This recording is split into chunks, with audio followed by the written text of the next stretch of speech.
Price God. ஆண்டவர் இயேசு கிறிஸ்து நாமத்தினாலே வாழ்த்துக்கள். வசனத்தை வாசிக்கிறேன். லூக்கா எழுதின சுவிசேஷம் 2ஆம் அதிகாரம் வசனம் 37. ஏறக்குறைய 84 வயதுள்ள அந்த விதவை தேவாலயத்தை விட்டு நீங்காமல் இரவும் பகலும் உபாசித்து ஜெபம் பண்ணி ஆராதனை செய்து கொண்டிருந்தாள் என்று சொல்லி கர்த்தருடைய வார்த்தை பார்க்கிறோம்.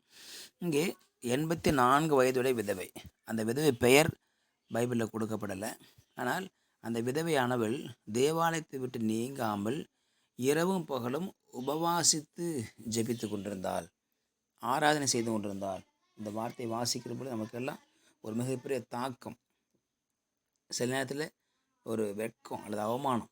காரணம், 84 வயதுள்ள அந்த விதவை, அந்த அம்மா, அவங்க சாப்பிடாம உறங்காமல் தூங்காமல் உபவாசம் பண்ணி இரவும் பகலும்.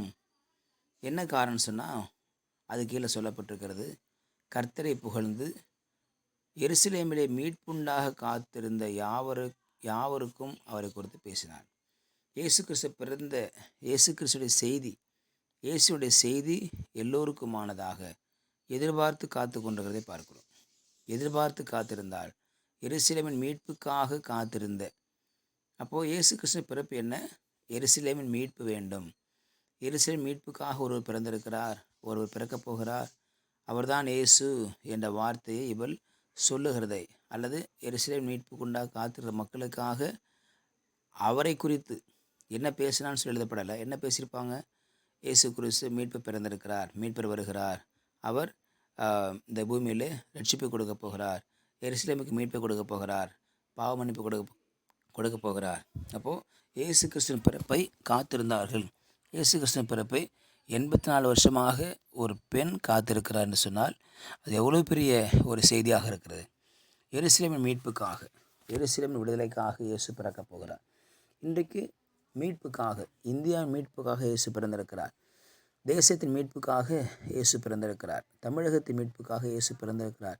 அந்த இடத்துல கேப் என்னென்னு போட்டுக்கலாம், எருசலேமின் மீட்புக்காக. அப்போது எருசலேமுக்கு மீட்பு உண்டாக இயேசு பிறக்க வேண்டியது அவசியமாக இருந்தது. எருசலேமுக்கு மாத்திரமே அன்றைக்கு மீட்பு தேவைப்பட்டது. இன்றைக்கு தேசம் எங்கிலும் எல்லா மக்களுக்கும், எல்லா தேசத்தாருக்கும் மீட்பு தேவைப்படுகிறது. ஹல்லேலூயா. இன்றைக்கு இயேசு பிறப்பினுடைய முக்கியமான செய்தி என்ன? இயேசு பிறப்பு முக்கியமான செய்தி என்ன? மீட்பு. Redeem from the bondage, redeem from the sickness, redeem from the poverty. அப்போது ஆண்டவர் மீட்பை கொடுக்குற இயேசு மீட்பை கொடுக்க முடியும். மீட்கும்படியாக உலகத்தை பிசாசு கட்டி பிடிச்சிட்டு இருந்தான். உலகத்தின் ஜனங்களை பிசாசு கட்டி பிடித்து கொண்டு தன்னுடைய காரியத்துக்காக நடத்தி கொண்டு வந்தான். இயேசு அவர்களை ஒவ்வொருவராக மீட்டு மீட்டு மீட்டு மீட்டு இன்றைக்கி உலகத்தில் பாதி பேருக்கு மேலே கிறிஸ்தவர்களாக இருக்கிறோம். ஹல்லேலூயா. மீட்கும் பொருளாக இயேசு வந்தார். மீட்கும் பொருளாக இயேசு வந்தார். இயேசு வந்தது மீட்கும் பொருளாக, ஜனங்களை மீட்கும்படியாக, தன் பக்கம் இழுத்துக்கொள்ளும்படியாக. பரலோக தேவன் இந்த பூமியிலே இயேசுவை அனுப்பி, நீ போய் என் ஜனங்களை மீட்டு கொண்டு வா என்று சொல்லி ஒரு மிகப்பெரிய பொறுப்பை கொடுத்து அனுப்பினார். இயேசு இந்த பூமிக்கு வந்தார். அதைத்தான் அந்த 84 வயது விதவையானவள் இரவும் பகலும் காத்து கொண்டே இருக்கிறார். இயேசு இன்றைக்கு பிறப்பாரோ, நாளைக்கு வருவாரோ, நாளை மறுநாள் வருவாரோ, எருசலேமுக்கு மீட்பு வேண்டுமே என்று சொல்லி ஜெபித்து கொண்டே இருந்தார். இன்றைக்கி நம் தேசத்திற்காக நாம் ஜெபிக்க வேண்டும். ஆண்டவரே, என் தேசம் மீட்படையணும், என் தேசம் ரட்சிப்படையணும், என் தேசம் கர்த்தரை அறிந்து கொள்ளணும், என் தேசத்துக்கு மீட்பு உண்டாக வேண்டும் என்று சொல்லி ஒவ்வொரு நாளும் நாம் ஜெபிக்கும் பொழுது, அன்றைக்கு எருசலேம் மீட்புக்காக இயேசு பிறந்தது போல இன்றைக்கு இந்தியாவின் மீட்புக்காக இயேசு பிறப்பார். நம் நண்பர்களுக்காக ஜெபித்து கொண்டே இருக்கணும். இந்த குடும்பத்தில் இயேசு பிறக்கணும், மீட்பு உண்டாகணும், இந்த குடும்பத்துக்கு மீட்பு உண்டாகணும் என்று சொல்லி ஜெபிக்க கர்த்தர் மீட்பை கொடுக்க அவர் ஆயத்தமாக இருக்கிறார். ஒவ்வொரு குடும்பத்திலும் இயேசு பிறப்பதுதான் கிறிஸ்மஸ். ஒவ்வொரு குடும்பத்துக்கு மீட்பு உண்டாவதுதான் தேவனுடைய திட்டம்.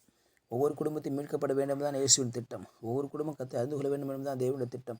ஒவ்வொரு குடும்பத்தையும் மீட்கும் பொருளாக வர வேண்டும் என்பது தேவனுடைய திட்டமாக இருக்கிறது. ஜனங்களை மீட்டு சபையில் சேர்க்கப்பட வேண்டும். ஜனங்களை மீட்டு தேவாலயத்தில் கொண்டு வர வேண்டும். ஜனங்களை மீட்டு இயேசுவின் ராஜ்யத்துக்கு கொண்டு வர வேண்டும். கர்த்தர் நாம் பலத்த துருகம். எல்லா ரட்சிக்கப்பட்ட மக்களும், எல்லா மீட்படைந்தவர்களையும் ஒரு கூட்டமாக சேர்ப்பது தான் திருச்சபை. திருச்சபை கர்த்தர் கட்டி காத்து கொண்டிருக்கிறார்.